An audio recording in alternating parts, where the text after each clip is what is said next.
Welcome दोस्तों। मेरा नाम भूपेश पांडे है और आप हैं मेरे चैनल ईजिट क्लासेस पर। आज के क्लास में हम लोग इलेक्ट्रिक सर्किट जो कर रहे हैं हम एनालिसिस, उसी को आगे बढ़ाते हुए कुछ और क्वेश्चंस भी करेंगे। सीबीएसई बोर्ड के और आईसीएसई बोर्ड के अच्छे क्वेश्चंस जो पिछले 3 साल के अंदर जो आए हुए हैं, मैं उन्हीं को लेके आपको ये समझाने की कोशिश कर रहा हूँ कि किस तरह से आप सर्किट एनालिसिस के क्वेश्चंस को इजीली और काफ़ी अच्छे तरीके से करेंगे। और साथ साथ सिर्फ सॉल्व करना ही नहीं जानेंगे, बल्कि चेक करना भी जानेंगे कि आपने जो क्वेश्चन कर रखा है वो एकदम सही है कि गलत है। ठीक है, तो पिछले क्लास को कंटिन्यू करते हुए हम इस क्लास में 2 और क्वेश्चंस करेंगे जो कि पिछले साल ही आए हुए हैं। ठीक है, तो ये हमारा फर्स्ट क्वेश्चन है आज की क्लास का। तो इसको देखते हैं। इस क्वेश्चन में हमारे पास एक बैटरी है जो कि 6 वोल्ट की है। ये एक एमीटर से कनेक्टेड है और साथ ही एक 3 ओम का रजिस्टर इस बैटरी से कनेक्टेड है। उसके बाद आगे जाने पर आपको एक जंक्शन मिलेगा जहाँ पर 6 ओम और 4 ओम के 2 रजिस्टर्स पैरेलल में लगे हुए हैं। ठीक है, और उसके बाद फिर करंट वापस बैटरी में। आपको इस क्वेश्चन में फाइंड क्या करना है? Total resistance of the circuit find करना है, पहली बात। दूसरा, करंट थ्रू द एमीटर कितना होगा। और तीसरा, potential difference across 3 ohm and 6 ohm resistor, मतलब 3 ओम रजिस्टर के अक्रॉस कितना पोटेंशियल होगा और 6 ओम रजिस्टर के अक्रॉस कितना पोटेंशियल ड्रॉप होगा, वो फाइंड करना है। तो ये लास्ट क्लास में हमने ये देखा था, कुछ स्टेप्स हमने देखे थे कि किस तरह से हमें क्वेश्चन सॉल्व करने हैं। तो पहला स्टेप हमने देखा था कि सबसे पहले आपको नेट या इक्विवेलेंट रेजिस्टेंस निकालना है। This is the first step in any question of electronic circuit. ठीक है, उसके बाद आपको V is equal to I R का फॉर्मूला यूज करके नेट करंट निकालना है, where V is the battery का पोटेंशियल, आर नेट जो आपने फर्स्ट स्टेप में कैलकुलेट करा, और इस फॉर्मूले से आप net current of the circuit find करोगे। जैसे ही आप फर्स्ट 2 स्टेप्स पूरे कर लोगे, हर एक रजिस्टर के लिए आपके पास 2 वैल्यूज होंगी among V, I and R। R तो आपको पता है कि उस रजिस्टर का रेजिस्टेंस कितना होगा, ये पता है। तो V और I में से कोई ना कोई एक वैल्यू आपको पक्के तौर पे पता होगी जैसे ही आपने सेकेंड स्टेप पूरा किया। ठीक है, और तीसरा स्टेप पर आप V is equal to I R फिर से यूज करोगे फॉर दैट पर्टिकुलर रजिस्टर, और आप उस रजिस्टर के लिए जो चीज़ पूछी गई है वो फाइंड कर लोगे। तो चलिए, हम इन स्टेप्स को रिवाइज कर चुके हैं। अब हम अपना आज का पहला क्वेश्चन करते हैं। तो ये क्वेश्चन को सबसे पहला स्टेप हम करेंगे, नेट रेजिस्टेंस फाइंड करेंगे। Net resistance of circuit, net resistance of circuit. तो देखिए दोस्तों, अब सबसे पहले हम इनका नामकरण कर देते हैं। Let it be R1 ohm, R1 resistor, इसका नाम R2 कर देते हैं, इसका नाम R3 कर देते हैं। तो सबसे पहले आप देखो, R2 और R3 आपस में क्या है? पैरेलल में है। तो सबसे पहले आप इनका नेट रेजिस्टेंस निकालो। तो पहले आप लिखोगे net resistance of R2 and R3। तो 1/R would be equal to 1/R2 plus 1/R3। तो 1/R would B 1/6 plus 1/4। And इसको आप सॉल्व करोगे तो ये हो जाएगा। देखो कैसे सॉल्व होता है, ये पूरा इधर चला जाता है, ये इससे मल्टीप्लाई होता है और ये आपस में मल्टीप्लाई हो जाते हैं। तो ये हो जाएगा 4 + 6/24। तो यहाँ से 1/R की वैल्यू आ जाएगी 10/24, and this implies net resistance इनका R इज इक्वल टू 24/10। ठीक है बच्चों, ये हो जाएगा इन दोनों रजिस्टर्स का नेट रेजिस्टेंस। ठीक है, नाउ अब ये दोनों नेट रजिस्टर्स का की जगह पे मैंने एक रजिस्टर लगा दिया जिसका नाम मैंने R दिया, तो उस R का नेट रेजिस्टेंस इतना है।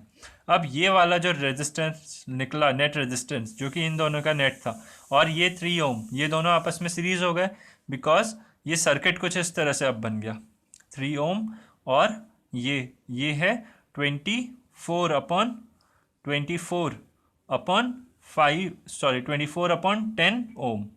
ठीक है, this is R and this is R1। अब R1 और R हमारे पास सीरीज में है, तो net resistance of circuit, net resistance of circuit कितना हो जाएगा? R net would be equal to R1 plus R। तो ये हो जाएगा 3 + 24/10। तो 3 को आप 30/10 लिख सकते हो। तो 30 के बाद 40, 50, 54/10 ओम। तो ये हमारा टोटल नेट रेजिस्टेंस हो जाएगा ऑफ द सर्किट। ठीक है, तो फर्स्ट पार्ट हमने कर लिया, that is total resistance of the circuit हमने कैलकुलेट कर लिया। अब जैसे हम फर्स्ट स्टेप कर लेते हैं, हम नेक्स्ट स्टेप पे क्या करते हैं, नेट करंट निकालते हैं। ठीक है बच्चों, तो नेट करंट जब आप निकालोगे तो V is equal to I into R net. यहाँ से V हमें दे रखा है 6 वोल्ट, I हमें निकालना है और आर नेट हमने निकाला है 54/10। तो जब आप इसको सॉल्व करोगे 6 9 ज़ा 54, यहाँ से करंट आएगा 10/9 एम्पियर। ठीक है, और ये करंट कौन सा है, ये बैटरी के पॉजिटिव टर्मिनल से जो करंट आगे जाता है ये है I, दैट इज 10/9 एम्पियर। फिर ये करंट यहाँ से इस जंक्शन पे पहुँचेगा, इस जंक्शन के बाद फिर ये करंट दो पार्ट्स में डिवाइड हो जाएगा, I1 और I2 में। फिर ये I1 इस पाथ से जाएगा और I2 इस पाथ से जाएगा और यहाँ पे मिलके वापस से ये I के रूप में वापस बैटरी में चले जाएंगे। ठीक है बच्चों, तो देखो दोस्तों, इस स्टेप तक, सेकेंड स्टेप तक, जब तक आप net current in the circuit और नेट रेजिस्टेंस नहीं निकालते हो, इस स्टेप तक आपकी कोई भी गलती नहीं होनी चाहिए। ठीक है, कोई भी गलती नहीं होनी चाहिए। तो और इतना करने के बाद आप एक बार अगर चाहो तो रिवाइज भी कर सकते हो अपने क्वेश्चन को कि आपने कहीं ना कहीं कोई गलती तो नहीं करी है। ठीक है, क्योंकि यहाँ तक कोई भी एरर अलाउेबल नहीं है आपके इस क्वेश्चन के लिए। ठीक है, तो चलिए आगे बढ़ते हैं। तो जब इतना हुआ, फिर हमने बोला कि जैसे ही आप सेकंड स्टेप करोगे आपको हर रजिस्टर के लिए दो बातें पता चल चुकी होंगी। एक तो उसका रेजिस्टेंस, वो तो पक्का ही है, और दूसरा करंट और वोल्टेज में से कोई एक। ठीक है, तो अब आप ये वाला रजिस्टर पहले देखो जो 3 ओम रजिस्टर है। ठीक है, फॉर 3 ओम रजिस्टर, जब आप इस रजिस्टर को देख रहे हो तो इस रजिस्टर को देखो, तो इस रजिस्टर के लिए आर कितना है, 3 ओम, और देखो करंट कितना जा रहा है इस रजिस्टर के थ्रू, 10/9 एम्पियर। यही जो सर्किट करंट है वही सर्किट करंट इस रजिस्टर के थ्रू जा रहा है। तो इस रजिस्टर के अक्रॉस वोल्टेज ड्रॉप कितना हो जाएगा, therefore potential difference across 3 ohm resistor कितना हो जाएगा, तो ये निकालोगे V is equal to I into R से। तो V आपको निकालने हैं, करंट है आपके पास 10/9 और रेजिस्टेंस है आपके पास 3। तो जब सॉल्व करोगे दिस वुड बी 10/3 वोल्ट। ठीक है बच्चों, तो इस रजिस्टर के थ्रू कितना वोल्टेज या पोटेंशियल ड्रॉप हो चुका है, 10/3 वोल्ट। अब बड़े ध्यान से देखो मैं जो बात बोलने जा रहा हूँ बच्चों, जब भी आप अपना सर्किट डिसाइड करते हो, मतलब आपने जब जैसे ही ये सर्किट डिसाइड किया कि मेरे को ये रजिस्टर, ये और ये रजिस्टर इस कॉम्बिनेशन के साथ अटैच करने हैं, वैसे ही सर्किट का, तुरंत ही सर्किट का एक नेट रेजिस्टेंस फिक्स हो जाता है। जैसे ही नेट रेजिस्टेंस फिक्स हो जाता है, तुरंत यहाँ से एक करंट, जब आप बैटरी में अटैच करते हो तुरंत एक करंट जाके फ्लो होता है। अब ये जो बैटरी जितना एनर्जी प्रोवाइड कर रही है, जितना पोटेंशियल प्रोवाइड कर रही है, वो पोटेंशियल कहाँ कहाँ यूज़ होगा अगर आप पूछते हो, तो वो पोटेंशियल सारे पाथ में जितने रजिस्टर्स हैं उनके थ्रू इलेक्ट्रॉन्स को गुजारने में यूज़ होगा। जैसे यहाँ पर और यहाँ पर, और अगर कोई करंट नीचे से जा रहा है तो यहाँ से और यहाँ से। ठीक है, तो कहने का मतलब ये जो 6 वोल्ट का पोटेंशियल बैटरी प्रोवाइड कर रही है, उसका एक हिस्सा इस पार्ट में खर्च हो जाएगा, यहाँ से यहाँ पार्ट में इलेक्ट्रॉन्स को गुजारने में खर्च हो जाएगा, और दूसरा हिस्सा यहाँ से यहाँ तक के बीच में खर्च होगा। ठीक है, दूसरा हिस्सा यहाँ से यहाँ तक के बीच में खर्च होगा, और वायर्स में कोई भी पोटेंशियल खर्च नहीं होता है। तो इसमें कितना खर्च हो गया ऑफ दिस पोटेंशियल, हमने निकाल लिया 10/3 वोल्ट। ठीक है, इसके बाद मैं यहाँ लिख रहा हूँ, तो आप लिखोगे रिमेनिंग पोटेंशियल, ठीक है, इज इक्वल टू 6 वोल्ट में से अगर आपने माइनस करा कितना, जितना वोल्टेज यहाँ ख़त्म हो गया, दैट इज 10/3 वोल्ट, तो कितना आपके पास बचा, 6 3 18 माइनस 10, 8/3 वोल्ट। अब आप देखो, अब बैटरी जितना वोल्टेज प्रोवाइड कर रही थी 6 वोल्ट, ठीक है, उसमें से कुछ वोल्टेज इसको, ये रेजिस्टेंस ओवरकम करने के लिए इलेक्ट्रॉन यूज़ करेगा। ठीक है, और बाकी बचा जो वोल्टेज है दैट इज़ 8/3 वोल्ट, वो वोल्टेज इन दोनों जंक्शंस के बीच में होगा, ठीक है। और हम जानते हैं कि पैरेलल कनेक्शन में voltage across all the path is same, इसलिए इस पाथ के अक्रॉस भी 8/3 वोल्ट होगा बच्चों, और इस पाथ के अक्रॉस भी 8/3 वोल्ट होगा, ठीक है। Therefore voltage across R2 and R3 is same and it is equal to 8/3 volt, ठीक है बच्चों। अब देखो फॉर R3, लेकिन आपको हाँ potential difference across 3 ohm and 6 ohm resistor, वैसे तो क्वेश्चन यहाँ पे खत्म हो गया। कैसे? देखो 6 ओम रजिस्टर के अक्रॉस आपको पोटेंशियल डिफरेंस निकालना था, तो आपने निकाल दिया 8/3 वोल्ट, और 3 ओम रजिस्टर के अबाउट आपको पोटेंशियल डिफरेंस निकालना था, तो वो ये आ गया, ठीक है, 10/3 ओम, सॉरी वोल्ट। अब उसके बाद करंट थ्रू एमीटर पूछा, तो एमीटर बच्चों यहाँ लगाए, अगर एमीटर यहाँ लगाए तो एमीटर के थ्रू जो करंट है वो इतना एम्पियर है जो आप यहाँ निकाल चुके हो, और टोटल रेजिस्टेंस ऑफ सर्किट आप यहाँ निकाल चुके हो, इसलिए क्वेश्चन हमारा यहाँ खत्म हो चुका है। लेकिन अगर मैं आपको सिर्फ एग्जाम्पल के लिए, सिर्फ समझाने के लिए मैं और इसका एनालिसिस करना चाहूँ तो मैं क्या क्या निकाल सकता हूँ। अब अगर मुझे ये रजिस्टर पता है, अगर मैं R2 की बात करता हूँ, ठीक है, तो R2 कितना है 6 ओम, और V2 कितना है 8/3 वोल्ट, तो मैं ये निकाल सकता हूँ कि इस रजिस्टर के थ्रू कितना करंट गुजरा, दैट इज I2, मैं मान लेता हूँ उसको, चलो I2 एंड इसको I3 बोल देता हूँ। तो I2 कितना हो जाएगा हमारा, ओम्स लॉ से V is equal to IR, तो I हो जाएगा V/R2 and this would be 8/3/6, this would be 8/18 ampere, ठीक है बच्चों। और उसी तरह से आप I3 भी निकाल सकते हो, क्योंकि इस रजिस्टर के लिए आपको वोल्टेज ड्रॉप पता है और इसका रेजिस्टेंस पता है, तो आप I3 निकाल सकते हो, ठीक है। और उसके बाद अगर आप I2 प्लस I3 करोगे बच्चों, तो वो आपका I के बराबर ही आएगा, ये I ये वाला I है, ठीक है। तो इस तरह से आप क्वेश्चन को करते हो। यहाँ पर एक बहुत ही इंपॉर्टेंट बात जो हमने सीखी है, वो ये तो हमने पिछले क्लास में भी सीख ली थी कि सबसे पहले नेट रेजिस्टेंस निकालना है, फिर नेट करंट निकालना है, ठीक है। इस क्वेश्चन में ये क्वेश्चन सीरीज और पैरेलल का कॉम्बिनेशन है। पिछले क्लास में जो हमने क्वेश्चंस पढ़े थे, पहला क्वेश्चन हमने सिर्फ सीरीज का पढ़ा था, सेकंड क्वेश्चन हमने सिर्फ पैरेलल का पढ़ा था, थर्ड क्वेश्चन भी हमने पैरेलल का पढ़ा था। इस क्लास में हम क्या कर रहे हैं, सीरीज और पैरेलल के कॉम्बिनेशंस के क्वेश्चंस कर रहे हैं, ठीक है।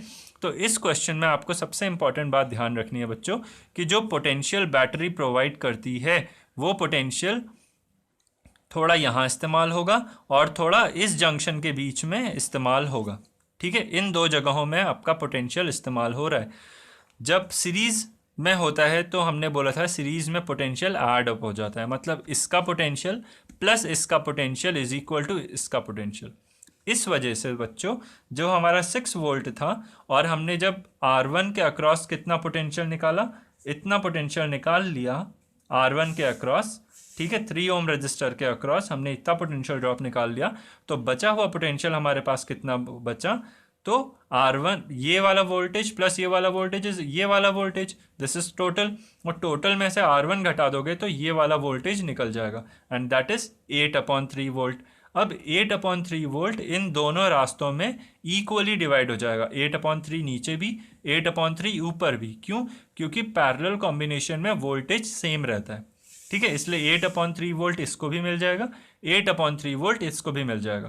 क्वेश्चन हमारा यहीं पे खत्म हो जाएगा, ठीक है ना। लेकिन अगर आप और एनालिसिस करना चाहो तो आप ये भी निकाल सकते हो कि इस रजिस्टर के अक्रॉस करंट कितना है, क्योंकि आप वोल्टेज और रेजिस्टेंस जानते हो, आप I2 निकाल सकते हो इस रजिस्टर के अक्रॉस, उसी तरह से आप I3 भी निकाल सकते हो इस रजिस्टर के अक्रॉस। और अगर आप इन दोनों को ऐड अप करो, I2 और I3 को ऐड अप करो, तो आपको यही I मिल जाएगा लास्ट में, ठीक है। तो ये हमारा इस क्वेश्चन का कंप्लीट एनालिसिस हो गया, हमने सब कुछ इस क्वेश्चन के बारे में एनालिसिस कर लिया। हर रजिस्टर के लिए उसका रेजिस्टेंस हमें पता था, उस रजिस्टर में करंट कितना दौड़ेगा, और वो रजिस्टर के अक्रॉस पोटेंशियल ड्रॉप कितना होगा। तो ये तीनों चीज़ें हम हर क्वेश्चन में और हर रजिस्टर के लिए फाइंड कर सकते हैं। तो आपको बस अपने क्वेश्चन को देखना है कि उसने पूछा क्या क्या चीज़ें हैं, ठीक है ना। तो ये बहुत ही सिंपल क्वेश्चन हमने ख़त्म कर लिया।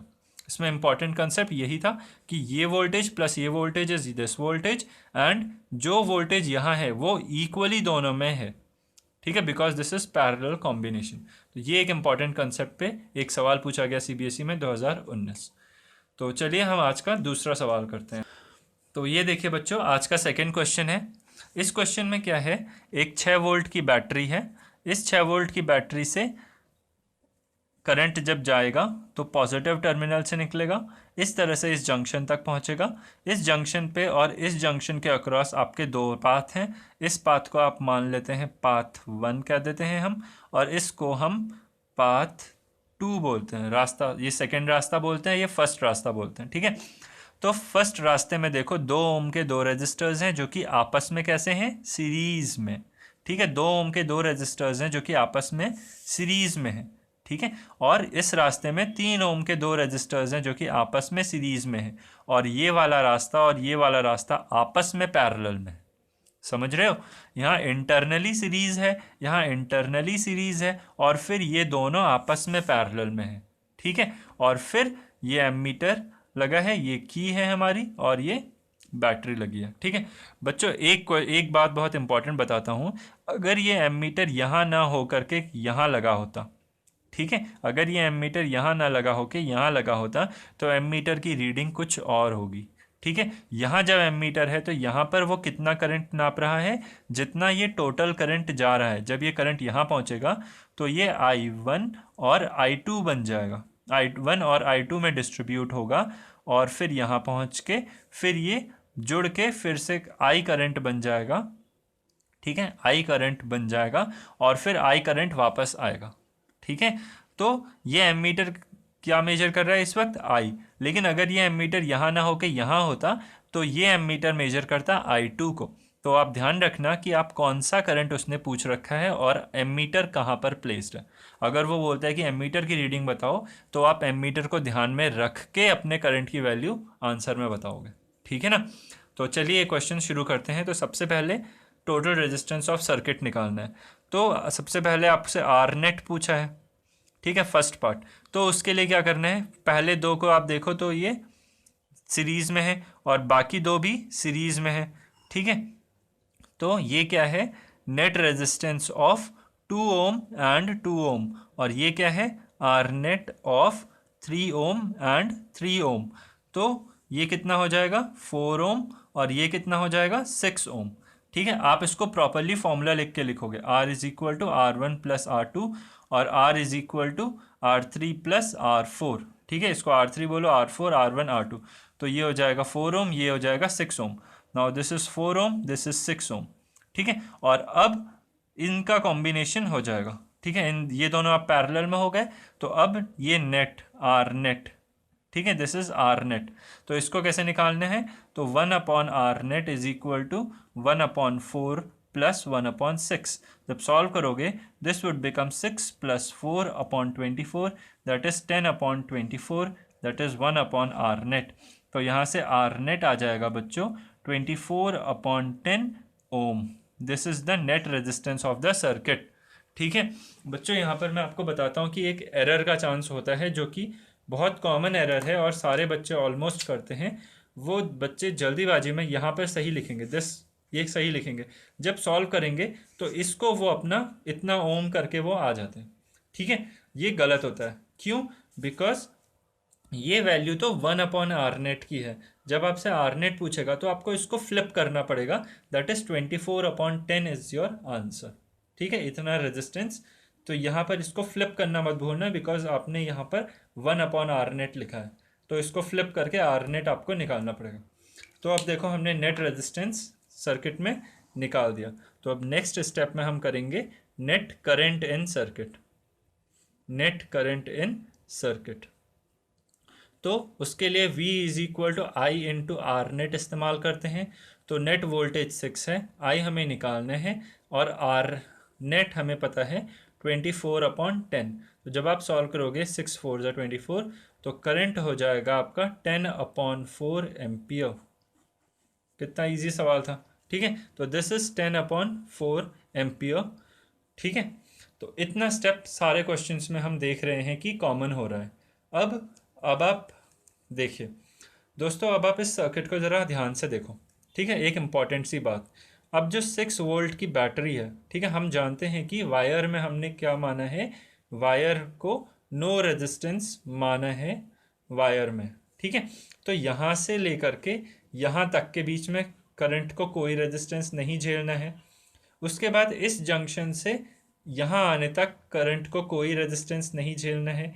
मतलब सारा का सारा वोल्टेज जो ड्रॉप होगा वो इस जंक्शन और इस जंक्शन के बीच में वोल्टेज ड्रॉप होगा। समझ रहे हो ना बात? बिकॉज बाहर कोई रेजिस्टेंस नहीं है, ना इधर ना इधर। अगर होता जैसे पिछले क्वेश्चन में था, तो हम पहले बाहर वाला रेजिस्टेंस के अक्रॉस कितना पोटेंशियल ड्रॉप है वो निकाल लेते। बचा हुआ पोटेंशियल ड्रॉप हम पाथ में ड्रॉप करवाते, ठीक है, इक्वली देते। लेकिन यहाँ पर क्या है, कोई एक्सटर्नली कोई रेजिस्टेंस नहीं लगा है, इसलिए सारा का सारा 6 वोल्ट पाथ 1 और पाथ 2 के अक्रॉस हो जाएगा, ठीक है। तो अब आप लिखोगे since path 1 and path 2 are in parallel, therefore total potential difference across path 1 and path 2 is 6 volt each, ठीक है। इसके अबाउट भी 6 वोल्ट होगा, इसके अबाउट भी 6 वोल्ट होगा, ठीक है। देखो, आपने total resistance of the circuit calculate कर लिया, total current through ammeter calculate कर चुके हो। आपको बोल रहा है कि पोटेंशियल डिफरेंस निकालना है across 3 ohm and 4 ohm resistor. मतलब एक 3 ओम रजिस्टर के अक्रॉस कितना पोटेंशियल ड्रॉप है और 4 ओम रजिस्टर कहाँ है, सॉरी मुझसे गलती हो गया होगा, यहाँ पे 2 ओम कर लीजिए, ठीक है। और 2 ओम रजिस्टर के अक्रॉस कितना वोल्टेज ड्रॉप है आपको वो निकालना है, ठीक है ना। तो देखिए कैसे हम निकाल रहे हैं। अब हमें ये पता है कि इस टोटल पाथ के अक्रॉस कितना पोटेंशियल ड्रॉप हो गया, 6 वोल्ट, ठीक है। तो फॉर पाथ 1 आप देखो तो V is equal to 6 volt. Total resistance in path 1 कितना है, total resistance in path 1 is 4 ohm. Total resistance in path 1 कितना है, 4 ओम, बिकॉज ये दोनों सीरीज में है। देयरफॉर I1 कितना हो जाएगा, I1 क्या है, इस पाथ में कितना करंट गुजर रहा है, देखो मैम ने सिंबल लगा रखा है, ठीक है। तो I1 कितना है इस पाथ में, तो I1 आप निकालो सबसे पहले। तो V is equal to I into R, तो यहाँ से हो जाएगा 6 is equal to I1 into 4, तो यहाँ से I1 हो जाएगा 6/4, दैट इज 3/2 एम्पियर। तो 3/2 एम्पियर इससे भी जाएगा, 2 ओम रजिस्टर से भी 3/2 एम्पियर जाएगा, और इस 2 ओम के रजिस्टर से भी 3/2 एम्पियर गुजरेगा, ठीक है। तो अब 2 ओम के लिए आप देख रहे हो, नाउ फॉर 2 ओम रजिस्टर, 2 ओम के रजिस्टर के लिए आप देखो तो रेजिस्टेंस कितना है, 2 ओम, और करंट इस रजिस्टर के थ्रू कितना जा रहा है, I1, that is 3/2 ampere. Therefore potential drop या potential difference across 2 ohm resistor कितना हो जाएगा, V is equal to I into R. तो करंट कितना जा रहा है, 3/2, और रेजिस्टेंस कितना है, 2, तो 3 वोल्ट, ठीक है। दोस्तों एक बात और, आप देखो इस पूरे पाथ 1 के अक्रॉस 6 वोल्ट जा रहा था, 6 वोल्ट पोटेंशियल ड्रॉप इस पाथ में भी था, और 6 वोल्ट पोटेंशियल ड्रॉप इस पाथ में भी था, ठीक है। अब जो 6 वोल्ट पोटेंशियल ड्रॉप इस पाथ में था, अगर ये दोनों इक्वल रेजिस्टेंस के दो होंगे, ठीक है, तो बराबर बराबर वोल्टेज डिवाइड होता है, ये ध्यान रखो, ठीक है। और अगर कोई रेजिस्टेंस हाई वैल्यू का है तो उसके अक्रॉस ज़्यादा मुश्किल होगी इलेक्ट्रॉन को गुजरने में, इसलिए इलेक्ट्रॉन को ज़्यादा ताकत चाहिए होगी हाई रेजिस्टेंस के थ्रू जाने में। इस वजह से अगर ये दोनों सीरीज में हैं बच्चों, तो जिसका रेजिस्टेंस ज़्यादा होगा उसके अक्रॉस पोटेंशियल ड्रॉप ज़्यादा आएगा। आप कैलकुलेट करके ऐसे क्वेश्चंस कर सकते हो, ठीक है, ध्यान रखना। और अगर ये दोनों इक्वल हैं तो इक्वल पोटेंशियल ड्रॉप होगा। उसी तरह जब आप इस सर्किट का एनालिसिस करोगे इस पाथ का, क्योंकि आपको 3 ओम के अक्रॉस भी निकालना है, तो आप देखोगे पहले I2 निकालोगे। I2 निकालने के लिए आपको क्या करना पड़ेगा, इस पूरे पाथ में वोल्टेज कितना ड्रॉप है 6 वोल्ट, इस पूरे पाथ का नेट रेजिस्टेंस कितना है 6 ओम, तो इस पूरे पाथ में करंट कितना हो जाएगा 6/6 दैट इज 1 एम्पियर। समझ गए ना। अब 1 एम्पियर इससे भी जाएगा और 1 एम्पियर इससे भी जाएगा, और जब आप 1 एम्पियर इससे जा रहे हैं ना, तो 1 एम्पियर जा रहा है और 3 ओम है, तो वोल्टेज कितना ड्रॉप होगा, V is equal to I into R, 1 ampere into 3 that is 3 volt. और वो होना भी चाहिए, कैसे, क्योंकि 6 वोल्ट अगर इक्वली 3 ओम के रजिस्टर्स में डिस्ट्रीब्यूट होगा तो ऑब्वियसली एक को 3 वोल्ट मिलेगा और अगले को भी 3 वोल्ट मिलेगा। ठीक है, तो आप देख रहे हो ये किस तरह से कितना इजी एनालिसिस है और कैसे हमें करना है। ठीक है, तो इस तरह से आप इसको प्रैक्टिस करो, इसका ये वाला पार्ट आप खुद से करना, ये सेम इसकी तरह है जैसे यहाँ पर हमने करा वैसे ही सेम। अगले क्वेश्चन में ऐसा हो सकता है कि एग्जाम में ऐसा क्वेश्चन मिले कि यहाँ पर 4 ओम हो जाए, ठीक है ना, या इन रजिस्टर्स की वैल्यू अलग अलग हो जाए, बट एनालिसिस आपको सेम तरीके से करनी है। सबसे पहले नेट रेजिस्टेंस निकालो, फिर नेट करंट निकालो। जब आप इतना कर लोगे तो आप समझ जाना कि हर रजिस्टर के लिए हमारे पास 2 वैल्यूज़ पक्की पता हो गई हैं। हमें V is equal to I R ही, सिर्फ एक ही, यही एक फार्मूला है जो पूरे क्वेश्चन में अप्लाई करना है, और हमें बस ये खोजना है कि हर रजिस्टर के लिए कौन सी 2 चीज़ें हैं जो हमें पता है और कौन सी ऐसी एक चीज़ है जो हमें नहीं पता है। ठीक है, और ध्यान रखना है कि सीरीज़ में करंट सेम रहता है, वोल्टेज ऐड अप हो जाता है, और पैरेलल में वोल्टेज सेम रहता है, करंट ऐड अप हो जाता है। जैसे इस पाथ में I1, इस पाथ में I2, अगर निकालोगे इन दोनों रास्तों का I1 और I2 मिला के तो वो I के बराबर ही निकलेगा। अगर आप निकाल के देखो, आपने I1 निकाल लिया, अगर आप आगे I2 निकालोगे तो I1 I2 को ऐड करोगे तो वो इस I के बराबर ही आएगा। ठीक है, तो ये चीज़ भी ध्यान रखनी है। फिर सीरीज में टोटल रेजिस्टेंस ऐड अप हो जाता है, ठीक है ना। तो इस तरह से आप अपना क्वेश्चन सॉल्व करोगे। ठीक है, इन सब चीज़ों को ध्यान में रखते हुए, इक्वल रेजिस्टेंसेज हैं सीरीज़ में तो वोल्टेज इक्वल बढ़ जाएगा दोनों में। जो रेजिस्टेंस हाई वैल्यू है वो ज़्यादा वोल्टेज खाएगा क्योंकि उसको उससे इलेक्ट्रॉन को गुजरने में ज़्यादा ताकत खर्च होगी। तो इन सारी चीज़ों को ध्यान में रखते हुए आप अपने क्वेश्चंस को ईजिली सॉल्व करोगे। थोड़ी अच्छे से प्रैक्टिस करना है इनकी, और हमने भी अच्छी प्रैक्टिस कर ली ये पुराने ईयर्स के प्रीवियस ईयर के क्वेश्चन से। तो आज की क्लास में बस इतना ही करते हैं। आगे क्लास में हम पावर निकालना सीखेंगे, पावर का कंसेप्ट सीखेंगे, पावर, वोल्टेज, वॉटेज और एनर्जी, इलेक्ट्रिकल एनर्जी। तो इस क्लास में बस इतना ही, मिलते हैं हम लोग नेक्स्ट क्लास में। अपना ध्यान रखिएगा। Thank you very much.